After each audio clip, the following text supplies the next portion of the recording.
On August 28, 2003, a pizza delivery man walks into a Pennsylvania bank wearing a bomb locked around his neck.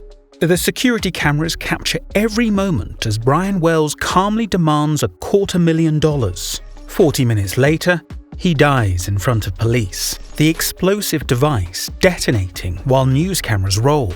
But this isn't just a bank robbery gone wrong. As investigators unravel the crime, they discover an elaborate scavenger hunt, a frozen corpse, and a cast of characters straight out of a twisted psychological thriller. At the center of it all, a woman whose brilliant mind crafted one of the FBI's most baffling cases. Through deathbed confessions and hidden evidence, a chilling truth emerges. Was Brian Wells an innocent victim or a willing participant in his own execution? The answer would prove more disturbing than anyone could imagine. August 28, 2003. Erie, Pennsylvania. A seemingly ordinary summer afternoon shatters into chaos as security cameras capture an unthinkable scene. A middle-aged pizza delivery man walks into a PNC bank clutching what appears to be a cane. But this is no ordinary bank robbery. Wrapped around Brian Wells' neck is a sophisticated homemade bomb, taking away his final moments of life. The bank's surveillance footage reveals Wells, calm but urgent, presenting the teller with a detailed note. He's not asking for millions, just $250,000. He leaves with a mere fraction, $8,702. What the cameras don't show is the bizarre scavenger hunt instructions hidden in his car, a twisted game where his very life hangs in the balance. Within minutes, police coverage on Wells is in a nearby parking lot. State troopers handcuff him, not yet fully comprehending the true nature of the device around his neck. Wells becomes increasingly agitated, pleading with officers. "I'm not lying. I don't have a lot of time." He's right. At 3:18 p.m., the collar bomb detonates. In broad daylight on Erie's asphalt, surrounded by law enforcement, Brian Wells becomes the victim of one of America's most bizarre and tragic crimes. The investigation reveals a web of conspiracy more intricate than anyone could have imagined. The bomb itself was a masterwork of malevolent engineering, a hinged metal collar loaded with pipe bombs and multiple locking mechanisms. The scavenger hunt notes found in Wells' car contained precise instructions, each step promising the key to his survival, each moment wasting precious time. But behind this elaborate death trap lurked an even darker story. At its center, Marjorie Diehl-Armstrong, a woman of remarkable intelligence and profound mental instability. The murder of her boyfriend, James Roden, would soon be linked to this theatrical heist. Her former fiancé, William Rothstein, held secrets in his garage, quite literally, in the form of a frozen corpse. This wasn't just a bank robbery gone wrong. It was a perfect storm of criminal ingenuity, mental illness, and fatal manipulation. In the heart of small-town America, a cast of characters had orchestrated a crime so unprecedented that it would force the FBI to write an entirely new playbook. The pizza bomber case is an example of the depths of human calculation. In an era before viral videos and social media explosions, this singular event captured national attention not just for its shocking violence, but for the questions it raised about coercion, complicity, and the fine line between perpetrator and victim. As investigators would soon discover, every answer they uncovered would only lead to darker, more disturbing questions. And at the center of it all remained one haunting uncertainty. Was Brian Wells a willing participant in his own death? Or was he, as he claimed in his final moments, simply a delivery man who walked into a trap? Marjorie Diehl-Armstrong was a study in contradictions, a woman of exceptional intelligence and academic achievement who would become the architect of one of America's most bizarre crimes. But to understand the mastermind, we must first understand the mind. In Erie's academic circles, Diehl-Armstrong was once known for her sharp intellect and articulate discourse, a highly educated woman who could engage in complex philosophical debates and challenge the brightest minds in any room. Yet, beneath this veneer of intellectual sophistication lurked a turbulent psyche, increasingly consumed by mental illness and paranoid delusions.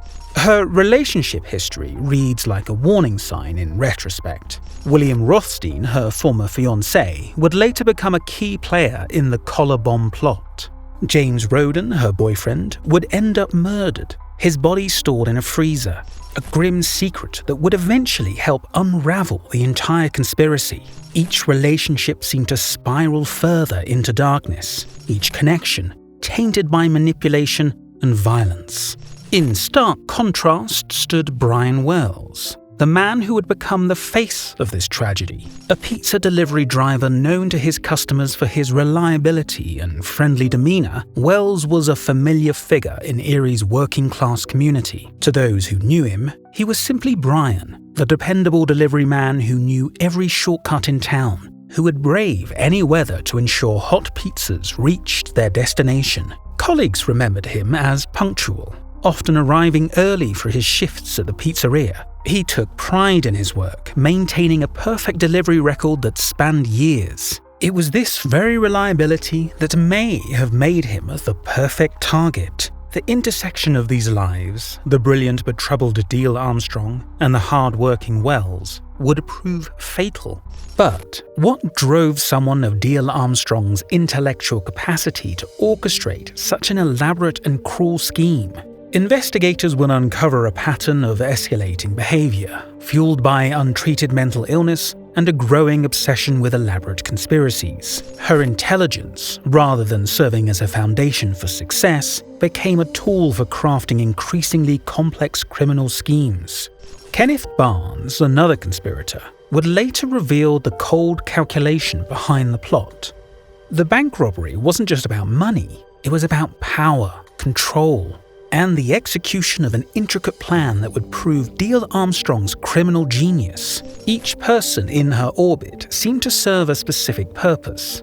Rothstein's technical expertise, Barnes's criminal connections, and Wells, whether willing participant or unwitting pawn, as the public face of their scheme. She manipulated these relationships with surgical precision, each player moving according to her design.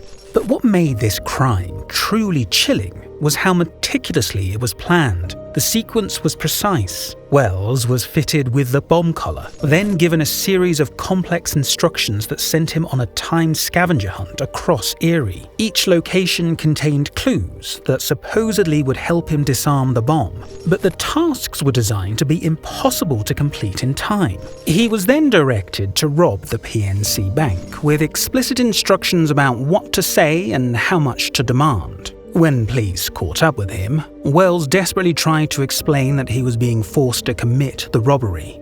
But time ran out before anyone could verify his story or attempt to disarm the device. For Diehl-Armstrong, this wasn't just about the money, this was about orchestrating a crime so intricate, so precisely choreographed, that it would demonstrate her intellectual superiority and become legendary in criminal history. And legendary it would become, but not in a way that she had planned. As investigators would soon discover, the intricate web of relationships and motivations surrounding the crime would prove just as explosive as the device itself.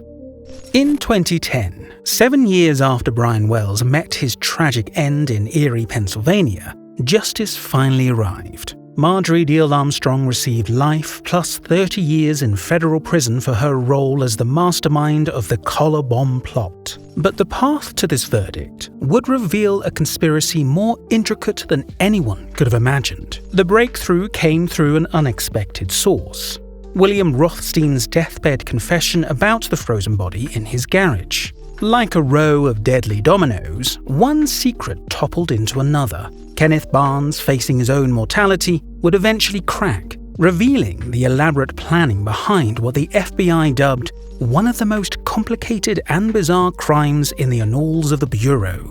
The investigation would ultimately expose a plot worthy of its Netflix title, Evil Genius. Each conspirator had played their part: Rothstein's technical expertise, Barnes's criminal connections, and Diehl-Armstrong's masterful manipulation.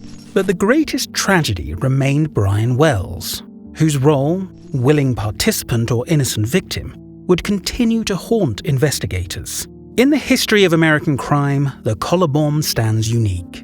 While other criminals had used fake bombs in bank robberies, none had engineered such an elaborate death trap. The case would force the FBI to develop new protocols for handling potential explosive devices and reshape how law enforcement approaches complex conspiracy investigations. The impact on Erie, Pennsylvania, rippled far beyond the immediate tragedy. The community's sense of security, already fragile in a post-9/11 world, was shattered by the realization that such sophisticated evil could emerge from within.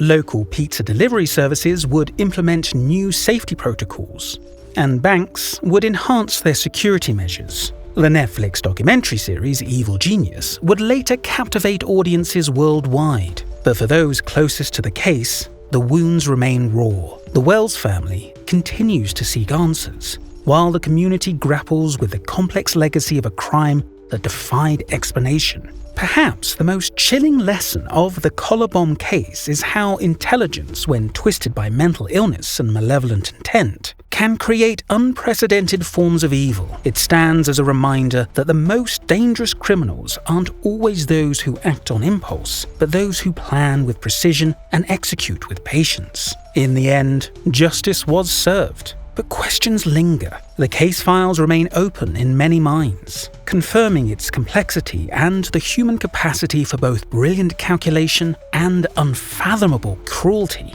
In Erie, Pennsylvania, the lesson is written in the reminder that Evil Genius is more than just a title. It's a warning about the darkest possibilities of the human mind.